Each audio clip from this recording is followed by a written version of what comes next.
오늘 뜻밖의 선물이라는 주제로 여러분에게 하나님의 사랑의 이야기를 짧게 한번 나누고자 합니다.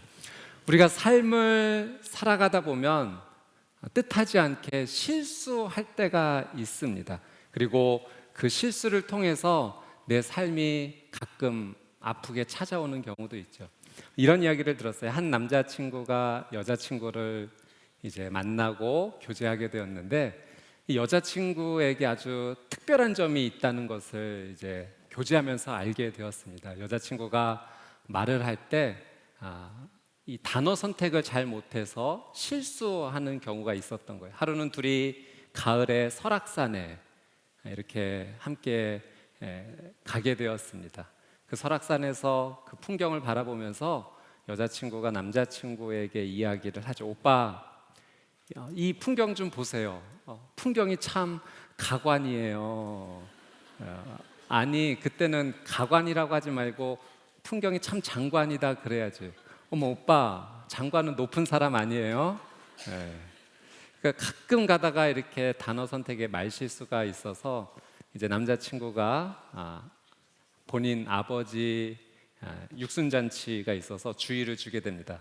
이번에는 특별한 말 하지 말고 내가 가르쳐 주는 말만 꼭 해야 돼. 아버님, 육순잔치 너무 축하드려요. 이런 환갑잔치는 제 인생의 처음이에요. 알았어, 오빠. 아버님을 만나게 됩니다. 아버님, 육갑잔치 축하드려요.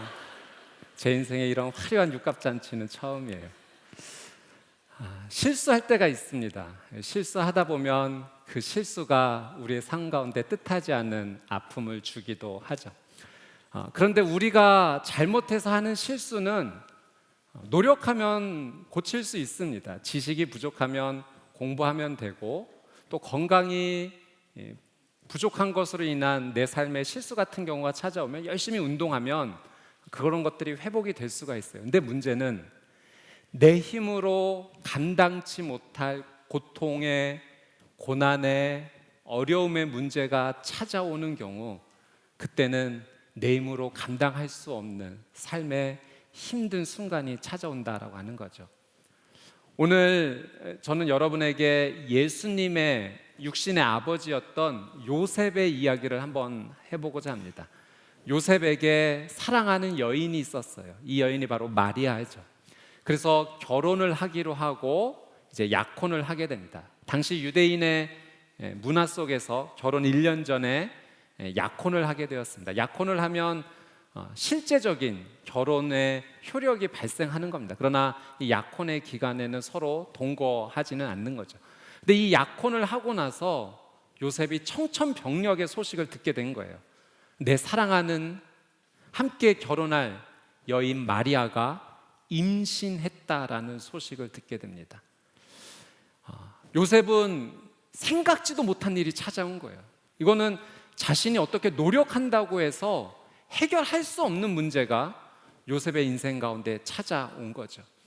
여러분, 요셉이 이 이야기를 듣게 되었을 때 얼마나 괴로웠겠습니까? 그 복잡 미묘한 그의 감정은 정말 어떻게 표현할 수 없을 거예요. 아마 밤새 울고 울었을 겁니다. 하나님, 어떻게 저한테 이런 일이 일어날 수 있나요? 저는 이 일을 감당할 수가 없습니다. 아마 하나님을 원망하고 또 원망했을 거예요. 여러분, 요셉이 맞이했던 이 어려움의 감정의 문제들, 고난의 문제들, 힘든 문제들이 우리의 인생 가운데도 찾아오기도 합니다. 우리 구경선 작가님이 함께 그런 고백을 나눠주셨던 것처럼 삶 가운데 도저히 내가 감당할 수 없는, 시야가 점점 좁아지는 것 같은 이런 어려움의 문제들, 또 우리 노사연 노사봉 집사님께서 이야기하셨던 것처럼 갑자기 어머니가 어제까지 건강하셨는데 심장마비로 쓰러지시는 생각지도 못했던 일들이 찾아오는 경우, 그리고 다른 사람은 모두 다 평범하게 누리는 것들이 내 인생 가운데는 이루어지지 않는 일들, 이런 삶의 어려움들이 찾아오면 우리는 하나님 앞에 그런 생각을 하게 되죠. 하나님, 왜 하필 나예요? 왜 내 인생 가운데만 이런 어려움들이 생기는 거죠? 하나님, 혹시 제 인생에만 실수하신 건 아닌가요? 아마 요셉이 그런 마음이 들었을 거예요. 하나님 실수하신 것 같아요. 도대체 왜 사랑하는 내 아내 될 사람이 임신을 하게 되었단 말입니까? 아마 이 당시의 문화로는 요셉이 이 사실을 드러나게 되면 마리아는 부정한 여인으로서 돌에 맞아 죽을 수밖에 없었던 상황입니다. 그러나 마리아는 부정한 여인은 아니었죠. 하나님께서 우리를 너무나 사랑하셔서 인간의 몸을 입고 오시기 위해 하나님의 능력으로 마리아가 임신이 되었던 것입니다. 그래서 하나님은 이 모든 사실을 천사를 보내서 요셉에게 설명합니다. 요셉아, 마리아를 내 아내로 데려오기를 두려워하지 말아라. 마리아의 임신은 하나님의 능력으로 된 것이다. 그리고 너는 아들을 낳을 것이니 그 아들의 이름을 예수라 하라 라고 하나님께서 천사를 통해 설명해 주십니다. 여러분, 우리의 인생 가운데 도저히 용납할 수 없는 일들이 찾아오게 되었을 때 하나님을 찾으세요. 하나님을 만나면 그분이 내 인생 가운데 설명해 주세요. 왜 이런 일이 일어나게 되었는지, 이 일을 통해서 어떻게 내 삶이 변하게 될지 하나님은 내 인생 가운데 설명해 주신다라고 하는 사실입니다. 요셉은 하나님께서 보내주신 천사를 통해 이 설명을 듣게 되고, 그리고 또 한 가지 하나님의 설명을 듣게 되는데요, 그 한 절 말씀만 저희 같이 한번 보도록 하겠습니다. 마태복음 1장 23절 말씀인데요, 같이 한번 23절의 말씀을 한번 읽도록 하겠습니다. 시작. 처녀가 잉태에 아들을 낳을 것이요 그를 임마누엘이라 부를 것이다. 임마누엘이란 하나님께서 우리와 함께 하신다는 뜻입니다. 하나님께서는요, 오래전부터 계획을 가지고 계셨어요. 그 계획이 무엇이었냐면 죄로 말미암아 죽을 수밖에 없었던 우리를 그 죄에서 구원해 주시는 겁니다. 죄 문제를 해결할 수 있는 방법은 단 한 가지밖에 없었어요. 그 죄를 지은 사람이 죽는 방법밖에 없는 거죠. 근데 이 죽음의 문제를 하나님께서는 어떻게 해결하셨는가? 내가 죄를 지어서 내가 죽을 수밖에 없었는데 하나님께서 대신 죽어주시기로 결정하신 거예요. 그것은 우리를 사랑하셔서 결정하신 하나님의 놀라운 위대한 사랑의 결정입니다. 그래서 하나님이신 그분이, 창조주이신 그분이 사람의 몸을 입고 이 땅에 오신 거죠. 그분이 바로 예수님이신 거죠. 하나님께서 천사를 통해 요셉에게 예수님을 소개해 주면서 설명해 주면서 임마누엘이라는 이름을 소개해 주십니다. 하나님이 우리와 함께 계신다라는 의미예요. 하나님이 왜 인간의 몸을 입고 이 땅에 오셨는가? 예수님은 왜 이 땅에 오셨는가? 바로 여러분과 함께 계시기 위해 이 땅에 오신 거예요. 우리의 죄 문제를 해결해 주시기 위해서. 여러분, 우리의 인생의 힘들고 어려운 삶의 순간에 우리가 정말 찾아야 될 분은 예수님이에요. 우리가 예수님을 만나고 붙잡게 될 때 그분이 내 인생 가운데 나를 만나 주시면서 나와 함께 해주시고 내 인생 가운데 놀라운 일들을 시작하시죠. 제가 이런 글을 한번 읽어보았습니다. 이란의 테헤란의 한 왕궁에 아름다운 모자이크 작품이 전시가 되어 있습니다. 근데 원래 그 모자이크 작품에 걸리게 될 첫 번째 의도는 모자이크 작품이 아니라 큰 거울을 거는 것이었다고 해요. 한 왕이 왕궁을 건축하면서 건축가에게 그것을 의뢰했고, 세계적인 건축가는 그 외관과 내부를 정말 아름다운 작품으로 만들고자 열심히 노력했는데, 거울을 걸기 위해서 거울을 외국에서 수입해 오는 과정 가운데, 운송 과정 가운데 이 거울이 그만 깨지게 된 거죠. 많은 사람들이 실망하였을 때 이 건축가가 한 가지 아이디어를 내게 됩니다. 깨어진 거울을 더 잘게 부순 거죠. 그리고 그 깨어진 유리 거울을 벽에 붙여서 모자이크 작품으로 만들어낸 겁니다. 여러분, 우리는 깨어진 거울을 볼 때 내 인생을 보는 것 같아 마음이 아픈 순간이 있어요. 나도 이렇게 깨졌는데.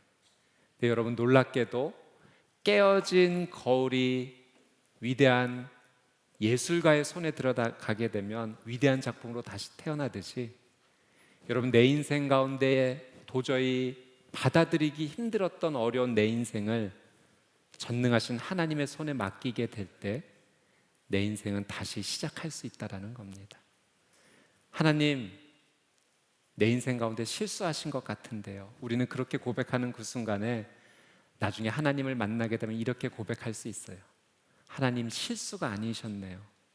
하나님은 내 인생의 이런 어려운 문제를 오히려 역전으로 바꾸어 주시고 전화위복시켜 주시고 놀란 나의 삶을 위대한 작품으로 만들어 주셨네요. 고백하는 위대한 순간이 찾아오게 됩니다.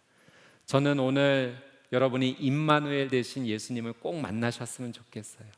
내 인생 가운데 도저히 이해하기 어려운 삶의 순간 가운데 있을 때 그분을 우리가 만나게 되면, 그분의 손에 우리의 인생이 들어가게 되면 우리의 인생은 뜻밖의 선물의 놀란 은혜를 경험하게 될 것입니다. 오늘 여러분에게 한 가지 찬양을 소개해 드리고 싶어요. 하나님은 실수하지 않으신다네라는 찬양인데요. 이 찬양을 한번 우리 이재 목사님께서 한번 불러주실 텐데 같이 듣기도 하고 또 따라도 하면서 오늘 여러분의 인생을 실수하지 않으시는, 내 인생에 대해서 실수하지 않으시는 하나님 앞에 한번 가까이 다가가는 시간이 되었으면 좋겠습니다. 우리 같이 함께 찬양 하나님께 한번 같이 올려드리도록 하겠습니다.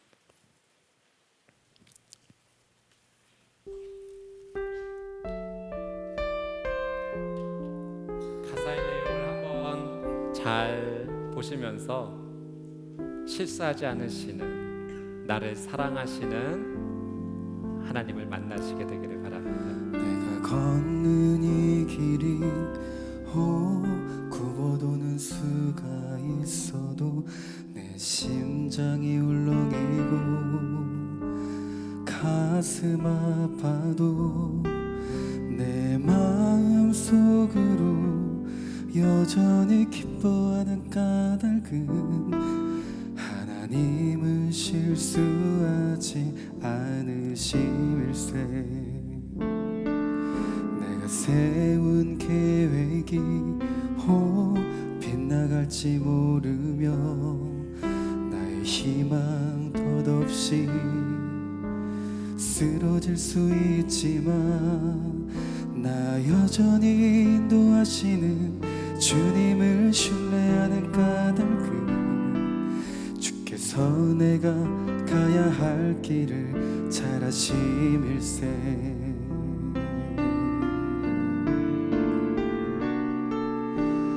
어두운 밤 어둠에 깊어 날아다시는 밝아하지 않을 것 같아도 내 신앙 부여잡고 주님께 모든 것 맡기리니 하나님을 내가 믿음일세.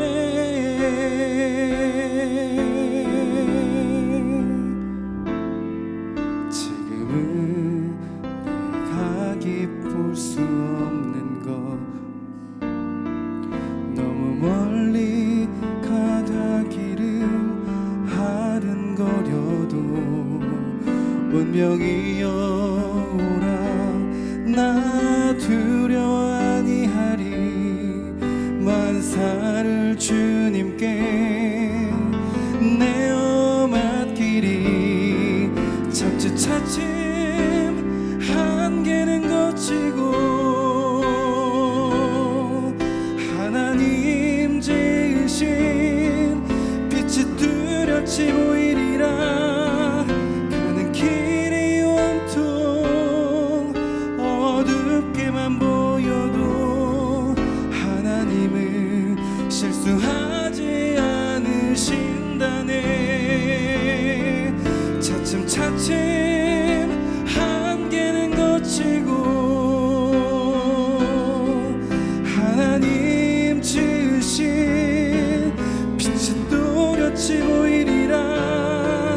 가는 길이 온통 어둡게만 보여도 하나님은 실수하지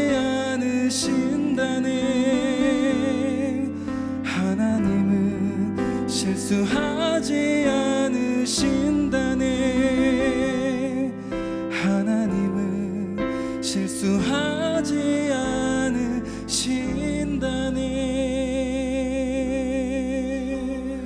제가 한번 기도해 드리도록 하겠습니다.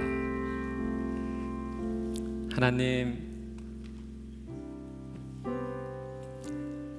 내 인생에 힘들고 어려운 삶의 순간들을 마주하면서 하나님께서 제게 실수했다고 생각했습니다. 왜 내게만 이러한 일이 생기는지, 이런 고통이 찾아오는지 도저히 이해가 되지 않고 받아들일 수가 없었습니다. 오늘 하나님께서 내 인생 가운데 찾아와 주시기를 간절히 원합니다. 임마누엘 되시는 나와 함께 계시는 예수님을 만나기 원합니다. 주님, 내 인생의 이 아픔에 대해서 설명해 주십시오. 그리고 이것이 고통으로 끝나지 아니하고 예수님과 함께 할 때 뜻밖의 선물이 될 수 있다는 것을 알게 하여 주시옵소서. 내 인생에 하나님께서 허락해 주시는 뜻밖의 선물이 시작되기를 간절히 원하오며 예수님의 이름으로 기도드리옵나이다.